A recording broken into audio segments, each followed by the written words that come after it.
Very good morning, नमस्कार, सुप्रभात। स्वागत है आप सभी का टारगेट ऑन पर। मैं Sandeep Tiwari. KVS NBS exam 2025 tier 1। अब आप टीचिंग की तैयारी को भी टीयर 1 से कनेक्ट करिए। टीचिंग की तैयारी, अब जो ऑर्डिनरी टीचिंग की प्रिपरेशन थी वो नहीं रह गई। केवीएस का पैटर्न पूरी तरह से बदल गया है और बहुत सारे हमें एक तरह से समझने का हमारे पास अवसर दे दिया कि आगे की भी टीचिंग की प्रिपरेशन हमें कुछ इसी आधार पे करनी है। आप चाहे स्टेट भर्ती के लिए सोच रहे हैं, चाहे सेंट्रल के लिए सोच रहे हैं, जो ऑर्डिनरी प्रिपरेशन थी अब आपके काम नहीं आने वाली है कि आपको सीडीपी, ईवीएस और तमाम इन सब्जेक्ट्स पर फोकस करना था, लैंग्वेजेस पर। यह पूरी तरह से एप्टीट्यूड बेस्ड हो चुका है। यह एसएससी की तरह हो चुका है, यह यूपीएससी की तरह हो चुका है कि आपको सबसे पहले टीयर 1 क्वालिफाई करना है। और ये जरूरी नहीं केवल टीचिंग टीचिंग हो या नॉन टीचिंग, पीआरटी हो या टीजीटी पीजीटी, मतलब प्रत्येक परीक्षाओं के लिए आपको इस प्रिपरेशन को करना ही करना है। अतः आप सभी को टीयर 1 की प्रिपरेशन में मेरे साथ जुड़ना पड़ेगा। और मैं आपको बता दूं कि इस पूरी परीक्षा में सबसे निर्णायक सब्जेक्ट मैथमेटिक्स होने वाला है। और मैथमेटिक्स के लिए आप मुझ पर भरोसा कर सकते हैं। ठीक है, बहुत समय से भरोसा किया है, तो फिर से एक बार भरोसे को और बेहतर बनाने के लिए हमारे साथ जुड़िए। रेगुलर बिहाफ पर क्लासेस को देखिए, प्रैक्टिसेस करिए, कॉन्सेप्ट को पढ़िए और आपको खुद रियलाइज हो जाएगा कि आप सेफ हैंड में हैं, अच्छी प्रिपरेशन करने जा रहे हैं। सभी का मैं स्वागत करूंगा। एक बार तेजी के साथ सभी लोग जुड़ जाएं, क्लास को लाइक और शेयर भी कर दें। मैं आपकी इस क्लास को शुरुआत करने चल रहा हूं। क्लास को शुरू करो इससे पहले छोटी सी एक अपडेट में कुछ खास नहीं, बस इतना ही बताऊंगा कि आप मेरे साथ अगर मैथ प्रिपेयर करने जा रहे हैं, तो मैथ की प्रत्येक एक्टिविटी में मेरे साथ जुड़ना होगा। ये मेरा टेलीग्राम ग्रुप है मैथ्स का, जिसको आप अगर ज्वाइन किए रहेंगे, इसको मतलब इस पे आप रहेंगे जब मेंबर इसके, तो आपको बहुत कुछ मिलेगा। और आपको हमेशा जो मैथ से रिलेटेड एक्टिविटी है, कहीं भी कुछ भी होगा, मैं आपको शामिल करूंगा और आपको खुद रियलाइज हो जाएगा कि आप गलत जगह नहीं है, मैथ की तैयारी के लिए बहुत ही शानदार जगह पे हैं। मैं आज की सेशन का पहले थीम आपको समझा दूं। इस सेशन में क्या है, थोड़ा सा आप लोग समझ लीजिएगा, क्योंकि हम केवीएस के लिए पढ़ रहे हैं और एनवीएस के लिए पढ़ रहे हैं। और केवीएस एनवीएस के लिए अगर मैक्सिमम लोग, तो मुझे पता है कि हमारे साथ टीचिंग वाले जुड़े हुए हैं, लेकिन ऐसा नहीं केवल टीचिंग वाले, टीचिंग और नॉन टीचिंग दोनों के अभ्यर्थी हमसे यहाँ पर जुड़ सकते हैं। मतलब दोनों के काम की क्लासेस रहेंगी। आप कोई भी सदस्य हैं, चाहे आप टीचिंग के हो चाहे नॉन टीचिंग के हो, दोनों के लिए ये जो टीयर 1 का हिस्सा है, ठीक है, ये जो टीयर 1 का हिस्सा है, इसको पूरा प्रिपेयर करना है। जिसमें आप सबको पहले भी बता चुका हूं, अभी भी बता सकता हूं कि 100 क्वेश्चन टोटल अटेम्प्ट करने हैं, 100 टोटल प्रश्न है। 100 प्रश्नों में आप सबको पता है कि थोड़ा सा कैटेगराइज अगर हम कर दें, 20 क्वेश्चन आपको रीजनिंग के मिल रहे हैं, समझ रहे हैं, 20 क्वेश्चन आपको मैथ्स के मिल रहे हैं। मैथ्स का सिस्टम क्या है मैं बताता हूं। 20 आपको कंप्यूटर के मिल रहे हैं, कंप्यूटर की भी क्लासेस हम लोग शुरू कर दे रहे हैं, आप चिंता मत करिएगा। 20 आपको जीके से मिल रहे हैं, मतलब अगर डिसाइडिंग की बात करें तो ये आपके 4 सब्जेक्ट हो गए। इसके बाद आपको 10 क्वेश्चन आपको मिलेगा, कहां से, इंग्लिश से, जो कंपलसरी है। और साथ साथ अगर ऑप्शनल सब्जेक्ट्स की बात करें तो हिंदी आपके लिए आ जाता है 10 क्वेश्चन में, करेक्ट है। टोटल 100 क्वेश्चन हैं, 100 गुणे 3, अर्थात टोटल 300 मार्क्स का पेपर है। और 300 मार्क्स में आप सबको पता है कि अगर सही होगा, ठीक है, सही होगा तो आपको +3 मार्क्स मिलने वाले हैं, और गलत अगर होगा तो इसका 1/3 अर्थात -1 कटने वाला है। ये स्थिति है इस पेपर के पैटर्न की। अब थोड़ा सा अगर हम लोग अपने सब्जेक्ट्स की तरफ चले, क्योंकि आप मुझे जिस लिए देख रहे हैं वो सब्जेक्ट आपका मैथ है। और अगर आपने पाठ्यक्रम को देखा, नोटिफिकेशन को देखा, तो आपको नोटिफिकेशन में दे रखा है क्या, न्यूमेरिकल एबिलिटी। क्या दे रखा है, न्यूमेरिकल एबिलिटी। समझिएगा मेरी बातों को, बहुत कुछ कंफर्म होने वाला है आज के सेशन से। न्यूमेरिकल एबिलिटी, जब इसको हिंदी में अगर हम आपसे कंफर्म करें, क्या कहलाता है, आंकिक क्षमता। क्या कहलाता है, आंकिक क्षमता। आंकिक क्षमता, आंकिक दक्षता, आंकिक योग्यता, मतलब अंकों, अर्थात जो संख्या को बनाने के लिए अंक रिक्वायर्ड हैं, उन अंक की समझ हमारे अंदर होनी चाहिए। मतलब मुझे अंक के बारे में सब कुछ पता होना चाहिए, अंक के बारे में सब कुछ पता होना चाहिए। जब हम इसको कंपेयर करते हैं अपने यूपी स्टेट के सुपर टेट के एग्जाम से, जैसे ही हम सुपर टेट में जाते हैं, तो सुपर टेट का अगर पुराना आयोग का आप देखिए खोल करके, तो आपको मैथ का जो पहला टॉपिक दिखेगा, मैथ का जो फर्स्ट टॉपिक है, वो फर्स्ट टॉपिक आपको दिखने वाला है क्या, न्यूमेरिकल एबिलिटी। करेक्ट है या नहीं, इसे हम न्यूमेरिकल एबिलिटी कहते हैं, यही आपको दिखने वाला है। और जब मैं इसको पढ़ाता हूं तो इसके अंडर लगभग मैं बताता हूं कि 5 से 6 सवाल करेक्ट हो सकता है, इससे कवर हो सकता है। बट अगर हम केवीएस एनवीएस को सोच रहे हैं, तो केवीएस एनवीएस में इसको ही पूरी मैथ बना दिया। और मैं उस समय भी आपको ये समझाता हूं कि अगर उसने सब्जेक्ट को कैटेगराइज नहीं किया है, मतलब पूरे पाठ्यक्रम को, पूरे सिलेबस को उसने कैटेगराइज नहीं किया है, इस पाठ्यक्रम में अगर आप मैथ फेस करने जा रहे हैं, तो मैथ में आपको अरिथमेटिक अर्थात अंगणित और एडवांस दोनों मिल सकता है, उसने कुछ भी कंफर्म नहीं किया है। अगर नहीं किया है तो चैलेंज और बढ़ जाता है, करा है तो चलो ठीक है, कम चैलेंज रहता है, क्लियर रहता है कि जो है यही पढ़ना है, यही छोड़ना है, मतलब वो सब थोड़ा सा मतलब वहां पर क्लियरिटी दे देता है। लेकिन जब कैटेगराइज नहीं किया है कि अरिथमेटिक है और अरिथमेटिक के इतने हिस्से हैं, ये एडवांस से, और एडवांस में हमको 2D 3D algebra, geometry, coordinate, trigonometry और क्या क्या पढ़ना है, सब अगर मेंशन्ड है तो बहुत आसान होती है हमारे ऊपर भी, हमको भी क्लियर रहता है कि हमें इतना पढ़ाना है, इतना कवर करना है। लेकिन जब उसने केवल न्यूमेरिकल एबिलिटी दिया है, जो सुपर टेट का केवल एक टॉपिक है, और उस समय भी मैं आपसे कहता हूं कि अगर पाठ्यक्रम में केवल न्यूमेरिकल एबिलिटी अर्थात आंकिक क्षमता दे रखा है, तो आपको बस आपके ऊपर एक अलग ही चैलेंज लाके खड़ा कर दिया। अब वो आपसे कुछ भी पूछेगा, आप मना नहीं कर सकते हो, आप ऑब्जेक्शन नहीं कर सकते हो कि हमारे पाठ्यक्रम में है ही नहीं है, सिलेबस में, नोटिफिकेशन में, और आपने इसको कैसे पूछ लिया। उनकी अपनी प्लानिंग है एग्जामिनर की, जो पेपर बनाएंगे वो अपने स्तर पर कुछ भी आपसे पूछ सकते हैं और आपको सभी प्रकार के प्रश्नों को देने के लिए तैयार रहना होगा। अब इसके लिए करना क्या होगा, इसके लिए हमें सभी एग्जाम्स को, हमें ऑल एग्जाम ऑब्जर्वेशन करना होगा। ऑल एग्जाम मतलब जो रिलेवेंट है आपसे, जैसे ऑल एग्जाम्स में मैं जिनको जिनको कवर करने और सोच रहा हूं जिनके बारे में, वो एग्जाम्स क्या क्या हो सकते हैं पहले ध्यान दीजिएगा। फर्स्ट ऑफ ऑल तो आपका केवीएस ही होगा, दूसरा एनवीएस होगा, ये तो होने ही होने हैं। डी ट्रिपल एस बी इसमें बहुत ही निर्णायक पैटर्न पे रहेगा, क्योंकि डी ट्रिपल एस बी का अगर पीआरटी आप उठा के देखिएगा और उनके सवालों को हल करिएगा, तो आपको खुद रियलाइज हो जाता है कि इसका पीआरटी सामान्य प्रिपरेशन नहीं है। आप इनके सवालों का स्तर और सवालों में जो टॉपिक्स का कॉम्बिनेशन अगर आप देखेंगे, तो आपको खुद समझ में आएगा कि सवालों को समझना पढ़ना। मैं इधर बीच आपको प्रीवियस ईयर करा भी रहा हूं डी ट्रिपल एस बी का, और वहां से आपको समझ में भी आ रहा होगा कि इसके स्तर बहुत अच्छे हैं। ठीक है, सब कुछ है, अरिथमेटिक है, एडवांस है, लेवल है, उसमें वैरायटीज है, बहुत कुछ अच्छे स्तर पे उसमें पढ़ना होता है हम लोग को। केवीएस एनवीएस देखना है, साथ साथ इसमें आप बीपीएससी देखिए, उसका पैटर्न लीजिए, एमपी टेट का पैटर्न लीजिए, एमपी टेट जो वर्ग 3 है आपका, उसको आप लोग देख सकते हैं। यूपी का सुपर टेट देखिए, ठीक है, यूपी टेट देखिए और सुपर टेट देखिए, दोनों चीजें देखिए, और साथ साथ सी टेट का जूनियर और प्राइमरी दोनों देखिए। अर्थात जितनी भी इस तरह की परीक्षाएं हैं जो शिक्षक भर्ती को संबंधित हैं, उनको हमें टारगेट करना होगा। और सेंट्रल एग्जाम है तो केंद्र स्तर पर जितनी भी परीक्षाएं हो रही उनको हम लोग कोऑर्डिनेट करेंगे। मैं एज ए टीचर आपको पढ़ाऊंगा तो मैं कुछ बेस बना के पढ़ाऊंगा, मैं ऐसे नहीं कि मैथ पढ़ाने आ गया, और मैथ का मतलब कोई अंत तो होता नहीं है, मैथ कहां से प्रारंभ है कहां से अंत है, इसको जिसने समझ लिया और समझ लो उसका जीवन सेट हो गया। ठीक है, वो सब कुछ समझ लिया, तो ऐसा कोई जब अंत नहीं है, तो यहाँ प्लानिंग सबसे महत्वपूर्ण हो जाएगी। मतलब जो आपका सही सटीक प्लान होगा वही आपको सफल बनाएगा। और प्रॉब्लम यह है कि हमें इतने समय के बाद मौका मिलता है और इतने संघर्षों के बाद मिलता है, तो हम कहीं से मतलब ऐसी स्थिति में ना हो जाए कि हमें कंप्रोमाइज करना पड़े, हमारे सामने गुंजाइश करने की स्थिति आ जाए। तो मेरा सजेशन आपको यही है कि एक बार फेथ करके देखिए, बिलीव करके देखिए, जुड़िए साथ में, पढ़िए मेरे साथ, और मैं आपको भरोसा देता हूं कि आपके लिए कुछ भी मतलब कोर कसर तो नहीं छोड़ूंगा। अगर लग गया आपके साथ तो फिर मतलब वो जो स्थिति है अंत तक ले जाने की। और टीयर 1 जिस एग्जाम को लेकर के आप डर रहे होंगे, और सच में डरना भी चाहिए, डरना का मतलब जैसे एक एग्जाम फीवर तो होना ही चाहिए, एक डर एक भय तो होना ही चाहिए, नहीं तो हम ऑर्डिनरी ले लेते हैं किसी चीज को तो उसका कोई आउटपुट हमें मिल नहीं पाता है। तो टीयर 1 को लेकर के आपका फोकस बहुत ही शानदार होना चाहिए। और इसी को लेकर के मैं क्लासेस शुरू करने जा रहा हूं। तो क्लासेस की जो शुरुआत होगी, पहले तो एक अवेयरनेस जानकारी से, अर्थात सवालों की जानकारी से होना चाहिए। जो क्वेश्चन पैटर्न है, ठीक है, जो क्वेश्चंस पैटर्न है उसको आपको थोड़ा समझना पड़ेगा। इसके लिए हम लोगों को जो अलग अलग परीक्षाएं हैं उनके रिलेटेड सवालों को लेना होगा, जिसमें मैंने आज यहाँ पर केवीएस के जो पूछे गए सवाल हैं, केवीएस के जो पीवाईक्यूज हैं, उनको आपके लिए प्रेजेंट किया है।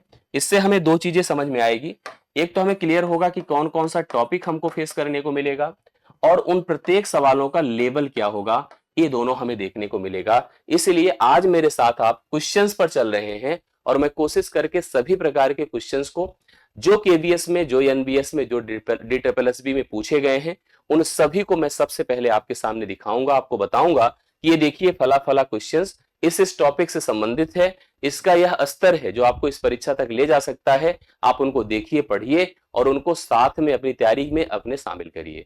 तो लेट्स बिगिन दिस क्लास। इस क्लास में हम आते हैं और शुरू करते हैं सवालों से, क्वेश्चन से, देखते हैं कि एक्चुअली क्या थीम हो सकती है प्रश्नों के इस एग्जाम में बनने की। तो सब देर ना करते हुए आ जाएं मेरे साथ, कुछ सवालों से शुरुआत करें, क्योंकि एक ऐसा टॉपिक जो कि मतलब इतना आसान भी नहीं है, लेकिन है तो कॉमन। कॉमन ए टॉपिक होता है जिसका नाम है परसेंटेज।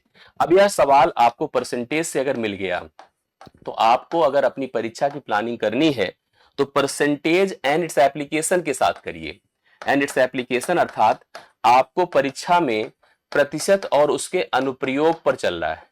प्रतिशत खुद ही इतना व्यापक है, इतना बड़ा है कि वह कई सारे सवाल तो ऐसे ही बना सकता है, लेकिन उसके अगर एप्लीकेशंस पर जाते हैं तो आय व्यय चुनाव जनसंख्या पॉपुलेशन परीक्षा, आय व्यय चुनाव जनसंख्या पॉपुलेशन परीक्षा मिश्रण और साथ साथ प्रॉफिट लॉस डिस्काउंट SICI ना भी लिखा है पाठ्यक्रम में तो भी पढ़ना पड़ेगा। इन सभी पार्ट से आपको सवालों को और वेराइटीज ऑफ क्वेश्चंस को देखना होगा।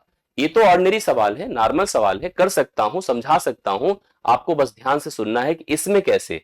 और मैं थोड़ा सा आपका थीम भी लेना चाहूंगा कि एक्चुअली आप क्या सोच रहे हैं, कि आपके मन में इस सवाल को लेकर के क्लियरिटी है कि नहीं है, इसको मैं आपके कमेंट से जानना चाहूंगा। जैसे लिखा है यक्स का 50%, यक्स का 50%, यक्स के 50% का 20%, का 20%, ठीक है। यक्स के 50% का 20%, एक दूसरा नंबर है मेरे पास वाई के 25%, के 25% का 50%, का 50% का 2 गुना है। मतलब यह जो मान है ये आपका डबल है। किससे डबल है? इससे। जैसे मान लीजिए मेरे पास 100 रुपए हैं और आपके पास 50 रुपए हैं, तो मेरे पास आपका डबल है। हम दोनों अगर इक्वल होना चाहते हैं तो दो तरीके हैं। क्योंकि मैं डबल हूं तो मैं अपने में 2 से भाग कर दूं, आप मेरे आधे हैं तो आप अपने में 2 से गुणा कर दें। अर्थात इसको अगर हम 2 से गुणा करेंगे तो जाकर के दोनों आपस में क्या हो जाएंगे? बराबर हो जाएंगे। ये स्थिति हमारे सामने प्रेजेंटेबल है, ये दी गई है। मतलब उसने कहा x के 50% के 20%, y के 25% का 50% का 2 गुना है, तो x y से कितने प्रतिशत अधिक या कम है? कुछ बातें आपको परसेंटेज से रिलेटेड आपको समझनी होगी, जाननी होगी। सबसे पहले आप दिमाग में रखिएगा, एक संख्या सोचिए, ठीक है। एक संख्या सोचिए, संख्या कैसी भी हो, संख्या कैसी भी हो, संख्या पूर्णांक हो, संख्या भिन्न हो, संख्या दशमलव हो, कुछ बातें समझिएगा तो आपको बहुत कुछ मिलने वाला है एक एक सवाल से। मुझे प्रत्येक सवालों में जो परसेंटेज से रिलेट करेगा उसमें 2 ही तरह की रिक्वायरमेंट होती है किसी प्रश्न में।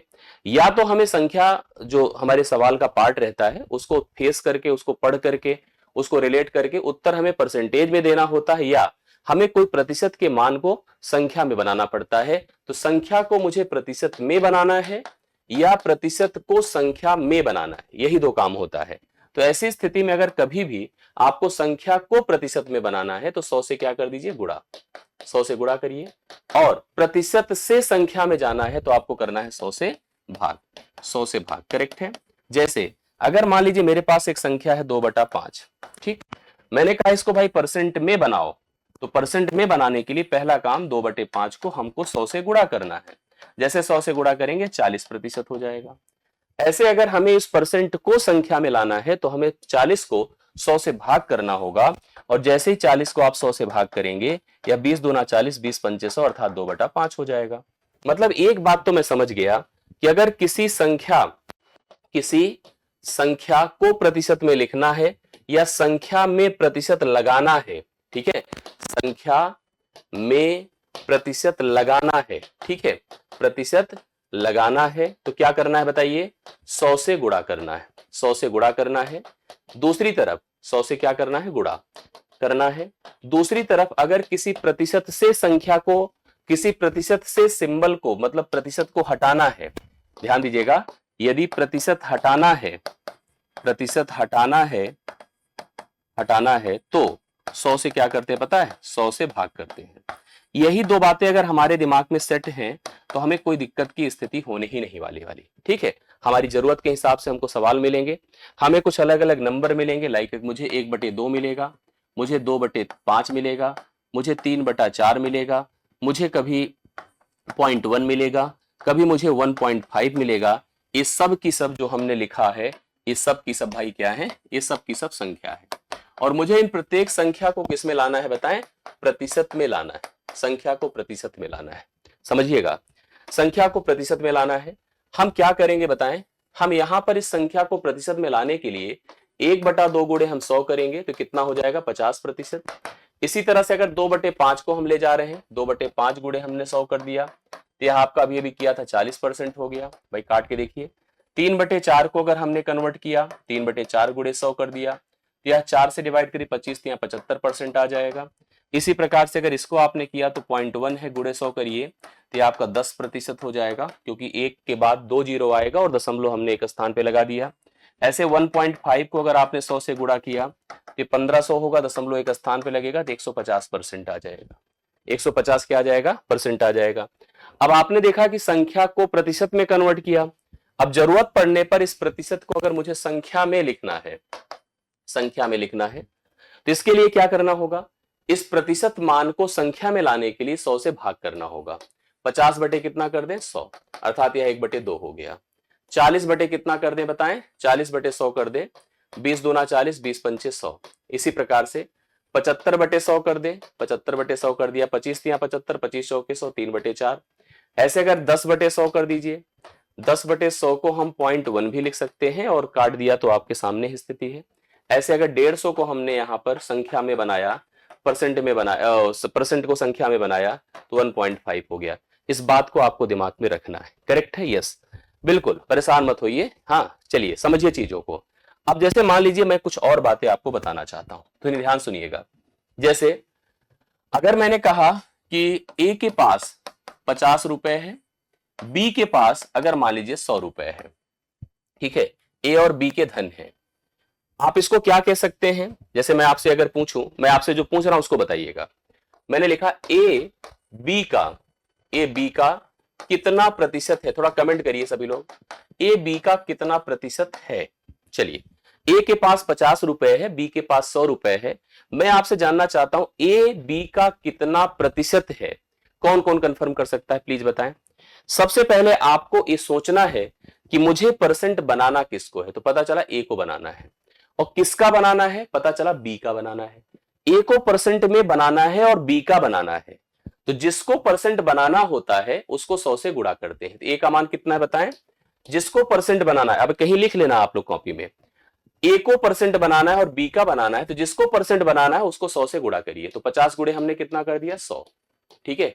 और जिसका बनाना है, किसका बनाना है? 100 का, तो कितना हो गया बताएं? एक काट दिया तो कितना होता है? 50%।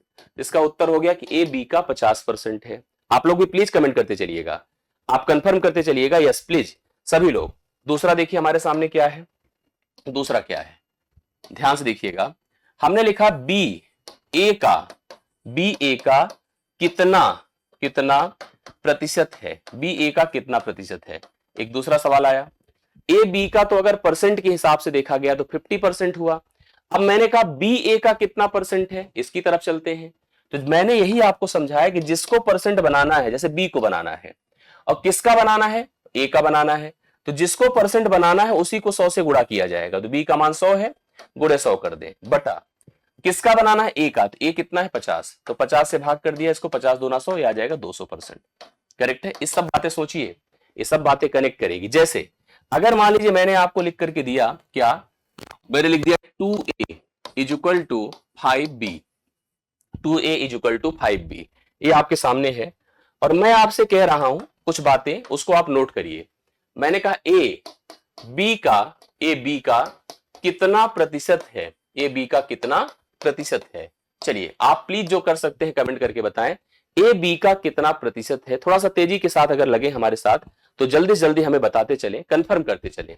ए बी का कितना परसेंट है? तो सबसे पहला अगर ऐसा कभी सवाल बने तो आप तुलना कर डालिए, ए बटा बी लिखिए।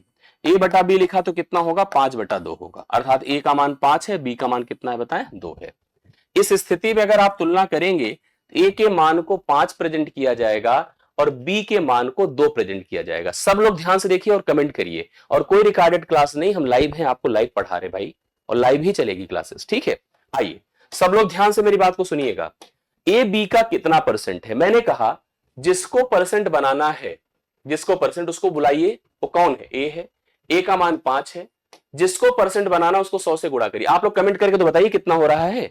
चलिए ए का मान 5 है और 5 को मैंने 100 से गुणा किया, नीचे गए, जिसका बनाना है तो बी का मान कितना है? 2 है, 2 से करेंगे भाग, 2 से भाग किया तो कितना हो गया? 50, और 50 गुणे 5 कर दिए, 250% होगा।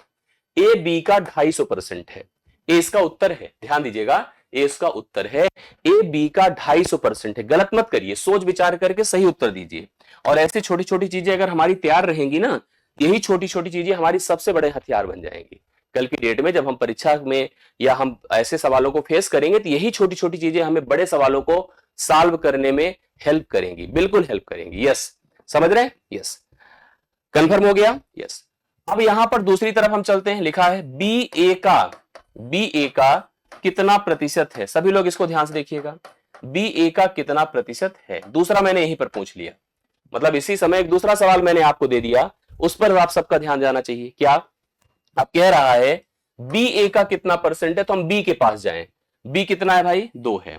जिसको परसेंट बनाना है उसको 100 से तुरंत ऐसे बिना देखे देख के करिएगा बिना देखे नहीं, गुणा कर दीजिए, और जिसका बनाना है उससे भाग कर दे। उससे मतलब ए से, ए का मतलब कितना है? 5, तो 5 भी सामने 100 होता है, 20 दूना कितना होता है? 40% हो गया।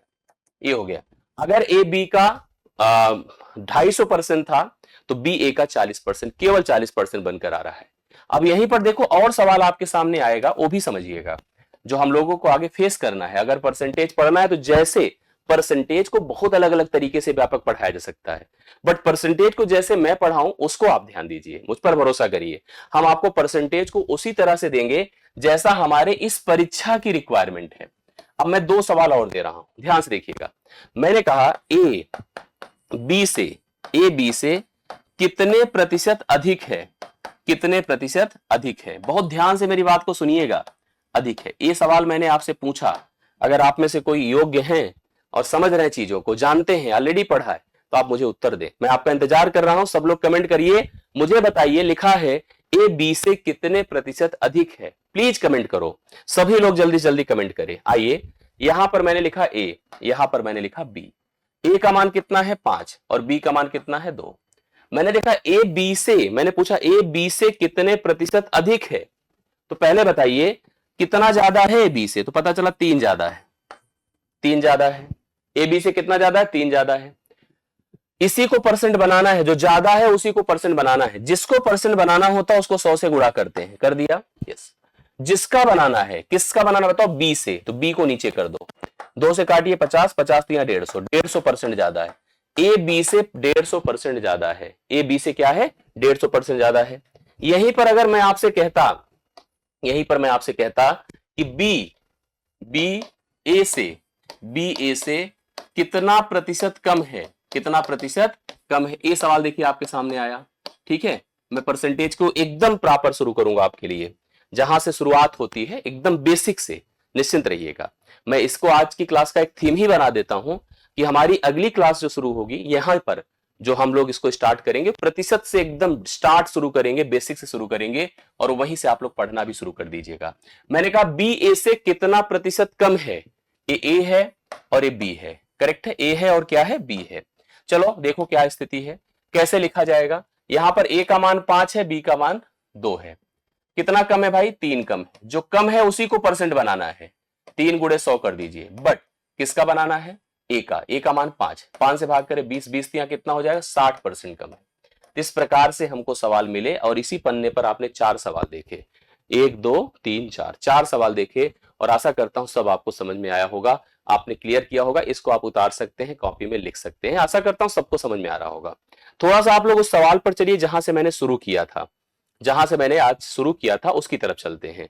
मैंने कहा आपको परसेंटेज एंड इट्स एप्लीकेशन, अर्थात प्रतिशत और इसके अनुप्रयोग पर आना है। और अगर इसके प्रतिशत और इसके अनुप्रयोग पर आएंगे तो जाकर के हम कुछ क्लियर कर पाएंगे। तो मतलब आपको जैसे एक सवाल दिया, ए के 50% का 20%, वाई के 25% का 50% का 2 गुना है। तो सबसे पहले ए के पास गए, इसके 50% का 20% सोचा। बी के पास, वाई के पास गए, यहां एक्स था सॉरी, 25% का 50% सोचा। क्योंकि यह ऑलरेडी डबल था तो इसको मैंने डबल कर दिया, दोनों इक्वल हो गए। अब सवाल कह रहा है कि एक्स वाई से कितने प्रतिशत, मतलब वो जो कुछ मैंने बताया यहां सब अप्लाई होता दिख रहा है। सबसे पहली चीज अगर आप तुलना करने जा रहे हैं तो बटा 100 देखो ध्यान से। 50% मतलब 50/100, 20% मतलब 20/100।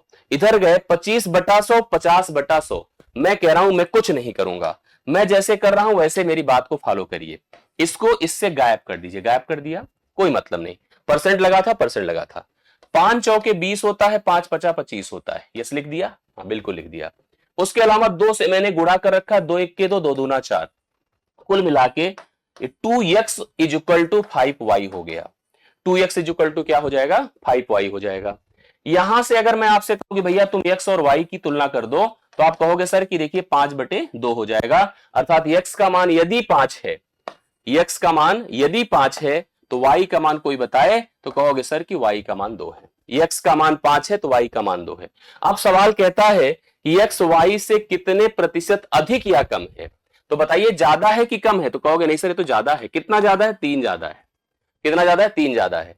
जो ज्यादा है या जो कम है उसी को हम 100 से गुणा कर दें, ठीक है, मतलब x ज्यादा है और किससे ज्यादा है, y से, तो y की वैल्यू कितनी है, 2 है। 2 से भाग करें 2 50, 50 यहाँ 150, 150%। बोलो कम की ज्यादा, तो आपने कहा नहीं नहीं ज्यादा है, अधिक है। अगर सवाल को थोड़ा और मुझे एग्जामिनर बना देता तो मैं यहीं पर 2 विकल्प देता, एक लिखता 150% ज्यादा, एक लिखता 150% कम। फिलहाल इसने लिखा 150% ज्यादा, तो हम लोग यहां पर बी विकल्प राइट सोल्यूशन करेंगे। ये आपके सवाल का सही थीम है, सही पार्ट है। आज के सेशन से सीख क्या मिलती है, समझ क्या आती है? समझ हमको ये आता है कि अगर हमको केबीएस और एनबीएस को, अगर हमें टीचिंग नॉन टीचिंग दोनों के स्तर पर अगर टीयर 1 में हमें न्यूमेरिकल एबिलिटी आंकिक क्षमता को तैयार करना है, तो हमें एक टॉपिक पढ़ना शुरू कर देना चाहिए। और उस टॉपिक का नाम बोलिए क्या हो जाएगा, उस टॉपिक का नाम हो जाएगा परसेंटेज। कितना हो जाएगा, परसेंटेज। और परसेंटेज से आपको क्या समझना है, अभी मैंने कुछ नहीं लिखा, आपको मैं सबसे पहले टॉपिक ही कैटेगराइज करके दे रहा हूं। जो काम नोटिफिकेशन में जो आपका भर्ती करा रहा है प्रोसेस, वो नहीं दे पा रहा है, उसको मुझे करना पड़ेगा, उसको मुझे डिजाइन करके आपको देना होगा, तब कर पाएंगे। और उस डिजाइन में मेरी नजर में जो सबसे पहला टॉपिक निकल करके आया है वो है प्रतिशत। अब ये प्रतिशत एक्चुअली क्या है, इस प्रतिशत का लेवल क्या होना चाहिए, क्योंकि इसकी बहुत विविधता है, बहुत वैरायटी है, इसमें इतनी भिन्नता है कि आप कंफ्यूज हो जाओगे कि एक्चुअली कहां से पढ़ें, क्यों पढ़ें, कितना पढ़ें, यहां से एसएससी में क्या आता है, यहां से रेलवे में क्या आता है, यहां से यूपीएसआई में क्या आता है, यहां से टेट सुपर टेट में क्या आता है, अब हम लोग केबीएस में क्या आता है, एनबीएस में क्या आता है, इसको ही निर्धारित करना और इसकी ही शुरुआत करना, इसकी स्टार्ट।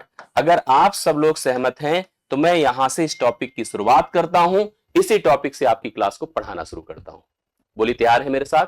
मैंने कुछ भी मेंशन नहीं किया, मेरे पास पूरी सीट है। मैं आपको मॉडल पेपर पे ले जाकर के कंफ्यूज नहीं करना चाहता हूं। मैंने अभी तक की खोज में, अभी तक की समझ में ये माना कि मुझे एक टॉपिक अगर मिल जाएगा तो मैं इस टॉपिक की मदद से आपको 5 चैप्टर तैयार करवा दूंगा, कम से कम 5 चैप्टर मैं आपको तैयार करवाऊंगा। और साथ साथ आपके न्यूमेरिकल एबिलिटी के 10 से अधिक सवाल, 10 से अधिक सवाल को मैं इससे टच करवा दूंगा। जैसे जब मैं पेट पढ़ाया था मैंने, आपको याद होगा, तो पेट में 4 फिगर आते थे डीआई के, 4 पंचे 20 सवाल हो जाते थे, 5 अरिथमेटिक के होते थे, जिसमें भी परसेंटेज होता था।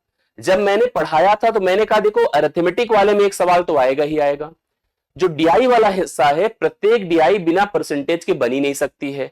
और यही जो मैंने आज आपको कम ज्यादा, हम उनके इतने परसेंट हो उनके इतने परसेंट, यही बातें जो वहां है यहां है वही वहां भी थी। उस समय भी मैं कहता था प्रत्येक डीआई में 3 सवाल तो रहेगा ही रहेगा परसेंटेज का। 3 चौके 12 1 13, हम कह रहे चलो नहीं 13 नहीं 14 तो कम से कम 12 सवाल 11 सवाल तो रहेगा ना एक टॉपिक से। अगर 20 सवाल में मैं कह रहा हूं कि आपको इस टॉपिक से, इन पार्ट से, इनके एप्लीकेशन से अगर 10 से अधिक सवाल मिलते हैं तो क्या कमी है बताओ। हम इसको कनेक्ट करेंगे, हम यहीं से स्टार्ट करेंगे, यहीं से शुरुआत करेंगे। इसी क्लास का टाइम नोट करिए और सब कुछ छोड़ करके, अगर बाद में भी मेरा वीडियो आप अभी लाइव नहीं देख रहे हैं तो आप सभी लोग जो जैसे जिस स्थिति में हैं, कल से एक कॉपी उठा ले, पेन कॉपी उठा ले और मेरे साथ पहले दिन से बैठ जाए। ठीक है, वादा करता हूं आपके साथ रहूंगा, कनेक्टेड, पढ़ाता रहूंगा और लगातार करूंगा। बहुत बहुत धन्यवाद, थैंक यू सो मच। कल की क्लास में यहीं से शुरू करते मैं आपको दिखूंगा। कैसा लगा सेशन, क्या आपके सुझाव हैं, कमेंट करके दीजिएगा। थैंक यू सो मच, सभी को धन्यवाद।